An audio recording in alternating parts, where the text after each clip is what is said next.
반응이 센 CBC 뉴스 지금 시작합니다. 제주 비행장 인근 상공에 드론이 나타나 공항의 안전을 위협하는 일이 발생했습니다. 5월 들어 두 차례나 이런 일이 발생해 항공기 운행에 차질을 빚었는데요. 제주지방항공청에 따르면 지난 15일 오전 11시 10분께 제주 정석비행장 관제탑에 미승인 드론 한 대가 포착됐습니다. 이 정체불명의 드론은 비행장에서 남동쪽으로 약 3km 떨어진 곳에서 상공 30m에서 50m를 오르내렸습니다. 정석비행장은 2000년 4월 항공안전법상 관제공역으로 설정돼 하루 평균 160여 대의 항공기가 운행되는데요. 문제는 공항 반경 9.3km 이내에서 드론을 띄우려면 미리 항공청이나 정석비행장의 승인을 받아야 한다는 겁니다. 관제탑은 같은 시각 착륙이 예정돼 있던 제트항공기 2대에 대해 드론이 사라질 때까지 착륙 허가를 보류할 수밖에 없었습니다. 만약에 불상사를 방지하기 위해서였죠.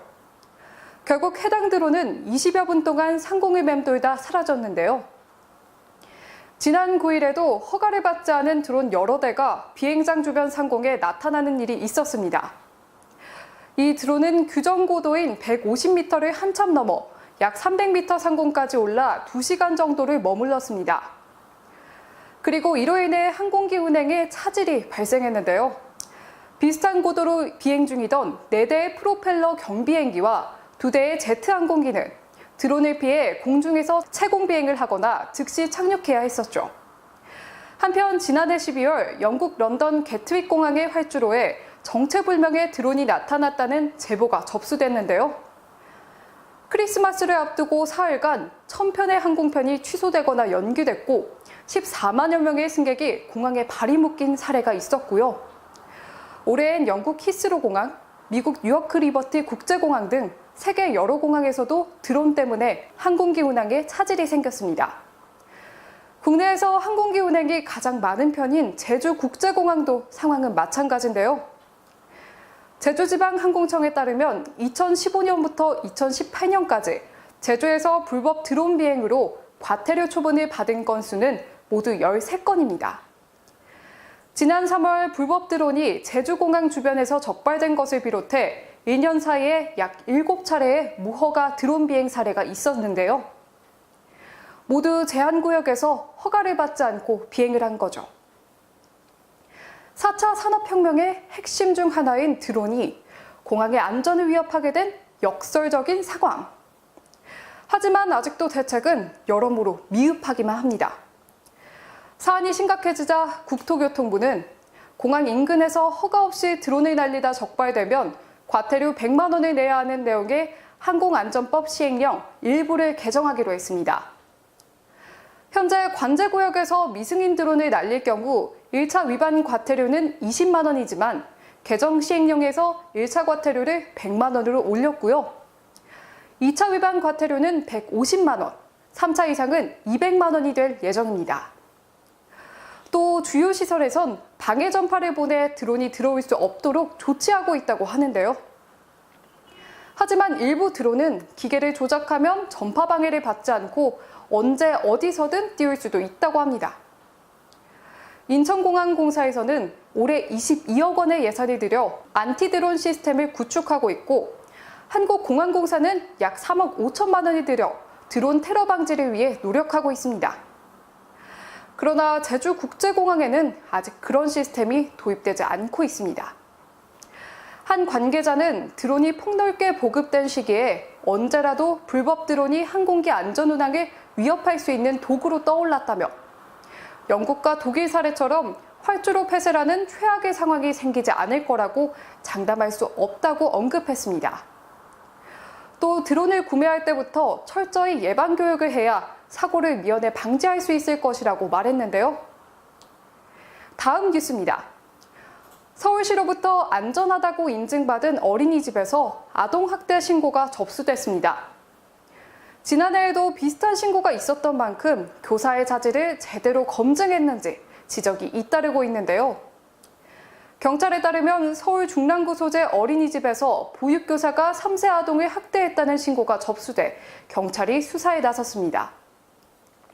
해당 아동의 부모는 지난 9일 아동의 뺨에 난 상처를 발견하고 같은 달 경찰에 보육교사를 신고했습니다. 피해 아동의 부모는 보육교사가 아동을 폐쇄회로 사각지대인 화장실로 데려간 뒤 아동의 뺨에 상처가 나도록 때렸다고 주장했는데요. 부모의 주장에 따르면 교사와 아이가 CCTV 사각지대인 화장실로 자리를 옮기자 친구들 7명이 화장실 쪽을 보고 있었다고 합니다. 그리고 5분 뒤 아이가 화장실에서 나왔는데 얼굴이 빨갛고 엄청 울었다고 하는데요. 아이 뺨에 난 손자국은 어른의 손자국으로 보였고 CCTV 사각지대에서 일어났지만 누가 봐도 아동 학대라는 주장입니다. 이에 대해 어린이집 측은 학대가 아니라고 반박했는데요.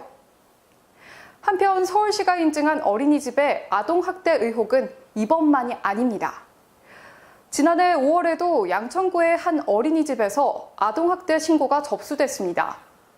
특히 이번에 사고가 발생한 어린이집은 서울형 어린이집으로 2번이나 인정받았다고 하는데요. 서울형 어린이집은 민간기관을 서울시가 자체적으로 평가해 안전한 어린이집으로 인증한 곳입니다. 서울형 어린이집은 보육교사의 인건비, CCTV 설치비 등 3년간 지방자치단체의 지원을 받는데요. 서울시 소재의 국공립을 제외한 나머지 4천여 곳의 어린이집 중 서울형 어린이집으로 인정된 곳은 800여 곳뿐입니다. 서울시가 인증한 덕에 서울형 어린이집은 어린 자녀를 둔 부모들에게 큰 인기였는데요. 더구나 아동의 선발 기준도 까다로워 경쟁은 더 치열했습니다. 피해 아동의 경우에도 4개월 동안 대기자 명단에 이름을 올린 뒤에야 해당 어린이집에 등원할 수 있었다고 하는데요. 피해 아동의 부모는 2번이나 서울시 인증을 받은 곳이라 더욱 안심하고 아이를 보냈는데 이런 사태가 벌어졌다고 말했습니다. 이렇게 아동 학대 사건이 잇따르면서 서울시의 평가 기준이 미흡한 것이 아니냐는 논란이 제기됐습니다. 실제 서울형 어린이집 인증평가 기준을 살펴보면 평가 항목 40개 중 보육교사의 전문성에 관한 항목은 6개에 불과했습니다. 나머지 34개 항목은 시설관리와 회계, 운영 등의 항목이었고요. 더 큰 문제는 6개의 자질 항목 중에 아동학대와 직접 관련이 있는 항목이 없었다는 점인데요. 구체적인 보육교사 자질 항목은 전문성 향상을 위한 교육 참여, 연 3회 이상 여부, 교직원 배치 기준 엄수 여부, 2년 이상 교사 비율 전체 50% 이상 차지 여부, 근무 여건 안정 여부, 1급 보육교사 비율 여부, 원장과 보육교사의 보수교육 이수 여부였습니다. 아동학대를 방지할 만한 제대로 된 검증 기준이 없었다는 거죠. 서울시 관계자는 보육교사 자질 관련 항목에 아동학대와 관련이 있는 교사들의 스트레스 관리 항목 등이 제외된 것은 맞다며 아동학대를 사전적으로 막을 기준이 미흡하다고 인정했습니다. 하지만 시에서 자체적으로 보육교사 스트레스를 줄이기 위해 상담 프로그램을 운영하고 있기 때문이라고도 덧붙였습니다. 또한 서울형 어린이집뿐 아니라 모든 어린이집에 해당하는 프로그램을 운영하고 있다고도 전했습니다. 전문가들은 서울시가 인증 방법을 강화하고 교사의 자질평가 수단을 개선해야 한다고 말하는데요. 이봉주 서울대 사회복지학과 교수는 인정하는 것을 넘어 평가 기준에 못 미치는 곳에 대해 제재할 수 있을 정도로 인증 방법을 강화해야 한다고 말했습니다. 또 CCTV는 이미 일어난 아동학대 사실을 입증할 수 있는 수단일 뿐 예방책이 아니라며 보육교사 평가 방법을 개선하고 아동학대 관련 교육을 실시해 학대 위험을 예방해야 한다고 주장했습니다. 일각에서는 새로운 의견도 나오는데요. 보육교사의 근무 환경을 급히 개선해야 한다는 겁니다. 정재훈 서울여대 사회복지학과 교수는 지자체 등이 지금껏 예산 문제 때문에 보육교사들의 근무 환경 개선을 눈감아온 측면이 있다며 지자체와 학부모, 어린이집 관계자 등 당사자 간 연대 회의를 통해 부족한 예산을 충원하는 등 보육교사 근무 여건 개선에 대한 논의를 시작해야 할 때라고 말했습니다. 하루빨리 우리 아이들의 안전을 위해 보육교사의 자질을 제대로 평가하고 근무 환경을 개선할 방안이 마련되길 바랍니다. 다음 뉴스입니다. 문재인 정부의 최저임금 인상으로 인해 임금 격차가 완화된 것으로 확인됐습니다. 다만 도소매업과 음식 숙박업 등 일부 업종에선 고용이 악화된 것으로 알려졌습니다. 오늘 고용노동부가 주최한 최저임금 영향분석 토론회에서 김준영 한국고용정보원 팀장은 최저임금 현장 실태 파악 결과 및 2018년 최저임금 인상 이후 임금 분포의 변화를 발표했습니다. 지난해 최저임금은 시간당 7,530원으로 전년보다 16.4% 올랐는데요. 노동부가 측정한 진위계수는 지난해 0.333으로 전년보다 0.017 떨어졌습니다. 진위계수는 빈부격차의 정도를 보여주는 지표로 1에 가까울수록 불평등이 심하다는 것을 의미하는데요. 2014년 이후 진위계수는 계속 감소하고 있지만 특히 지난해의 감소폭이 가장 컸습니다. 시급을 기준으로 전체 임금 노동자를 10개 임금 분위로 나눠볼 때 하위 임금 분위 노동자의 임금 증가율이 다른 분위보다 높았는데요. 지난해 2.073으로 전년보다 큰 폭으로 떨어졌습니다. 이는 최저임금 인상으로 저임금 노동자의 임금이 상대적으로 대폭 올랐기 때문인 것으로 파악됐는데요. 지난해 하위 1분위 노동자의 1인당 평균 시급은 8,400원으로 전년보다 19.8% 올랐고요. 증가폭도 전년보다 컸습니다. 2분위 노동자의 시급 인상폭도 18.2%를 기록했습니다. 반면 지난해 임금을 가장 많이 받는 10분위 노동자의 1인당 평균 시급은 63,900원으로 8.8% 오르는 데 그쳤고요. 9분위 노동자의 경우에도 11%로 비교적 인상폭이 작았습니다. 김준영 팀장은 임금은 위계적 구조를 이루고 있어 최저임금 인상으로 인해 저임금을 받는 노동자의 임금이 상승한 것은 중간 임금을 받는 노동자의 임금까지 연쇄적으로 올리는 효과가 있음을 시사한다고 말했습니다. 하위 임금 집단의 임금이 상대적으로 큰 폭으로 상승한 것이 임금 불평등이 감소한 이유의 상당 부분을 설명한다는 겁니다. 중위임금의 3분의 2 미만을 받는 저임금 노동자의 비중은 작년 6월 기준 19%로 전년보다 3.3%포인트 떨어졌습니다. 저임금 노동자 비중이 20% 아래로 떨어진 것은 조사를 시작한 2008년 이후 처음 있는 일인데요. 임금 상위 20%의 평균 임금을 하위 20%의 평균 임금으로 나눈 임금 5분위 배율도 4.67로 지난해 같은 달보다 큰 폭으로 떨어졌습니다. 임금 5분위 배율이 감소했다는 것은 임금 격차가 완화됐다는 것을 의미하는데요. 통계청의 경제활동 인구조사 부가조사를 토대로 한 저임금 노동자 비중도 지난해 18.6%로 전년보다 대폭 하락했습니다. 정규직에 대한 비정규직의 시급 비율은 지난해 67.9%로 전년보다 1%포인트 올랐습니다. 정규직과 비정규직의 임금 격차가 그만큼 줄었다는 얘긴데요. 김 팀장은 지난해 임금 불평등은 큰 폭으로 개선됐다고 강조했습니다. 다만 최저임금의 인상은 도소매업과 음식 숙박업 등 일부 취약업종의 고용에는 부정적인 영향을 끼쳤다고 말했는데요. 최저임금의 고용 효과에 관한 현장 실태 조사 결과를 발표한 노용진 서울과기대 교수는 최저임금 인상은 노동시장의 이중구조 해소에 필요한 정책 도구라고 강조했고요.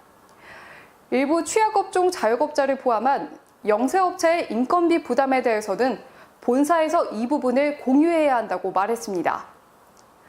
토론자로 나온 최백은 건국대 경제학과 교수는 현재 일자리 상황 악화의 핵심은 제조업 충격이라고 지적했습니다. 최저임금 인상의 양극화 해소 효과는 살리되 취약한 업종의 부담을 완화하는 다양한 대책으로 부작용을 줄여나가야 한다는 말입니다. 마지막 소식입니다. 삼성전자 서비스가 기존의 원격 상담을 한층 업그레이드한 보이는 원격 상담을 도입한다고 밝혔습니다. 보이는 원격 상담은 콜센터 상담사가 고객 휴대폰의 카메라를 통해 제품 상태를 직접 살펴보며 상담하는 방식으로 일반 통화 상담 및 기존 원격 상담보다 한층 더 발전한 고객 상담 서비스인데요. 고객이 상담사가 보낸 문자 메시지의 링크를 클릭해서 영상 지원에 동의하면 휴대폰의 카메라가 자동으로 실행되고 고객이 촬영하는 화면을 통해 상담사가 제품의 상태를 확인한 뒤 구체적인 조치 방법을 안내해 줍니다. 기존 원격 상담은 네트워크로 연결된 컴퓨터, 휴대폰 등 제품에 접속해서 조치하는 방식으로 제품 외관이나 주변 기기의 문제는 확인할 수 없어 에어컨, 냉장고, TV 등 생활가전에는 적용하기 힘들었는데요. 보이는 원격 상담은 제품 상태를 힘들게 설명하지 않고도 정확한 진단과 조치를 받을 수 있으며 꼭 필요한 경우에만 출장 서비스를 받음으로써 경제적 부담도 덜고 시간도 아낄 수 있고요. 수리 엔지니어도 출장 서비스가 필요한 고객만 방문하고 고장 내용을 보다 자세히 인지해 점검을 진행할 수 있어 수리 업무의 효율성과 고객 대응력이 동시에 제고될 전망입니다. 보이는 원격 상담은 별도 앱을 설치할 필요 없고 집에서 와이파이를 이용해서 접속하면 데이터 요금도 발생하지 않습니다. 또 삼성전자 서비스 콜센터에서 신청할 수 있는데요. 삼성전자 서비스 관계자는 전자제품의 기능이 고도화되고 인공지능, 사물 인터넷 등 첨단 기술이 적용되면서 통화 상담만으론 문제 원인을 정확히 판단하기 어려운 경우가 있다며 보이는 원격 상담으로 고객의 편의는 물론 수리 업무의 효율성과 고객 대응력도 향상될 것이라고 말했습니다. 오늘 준비한 소식은 여기까지고요. 구독과 좋아요 부탁드립니다. 지금까지 CBC 뉴스 이유정이었습니다.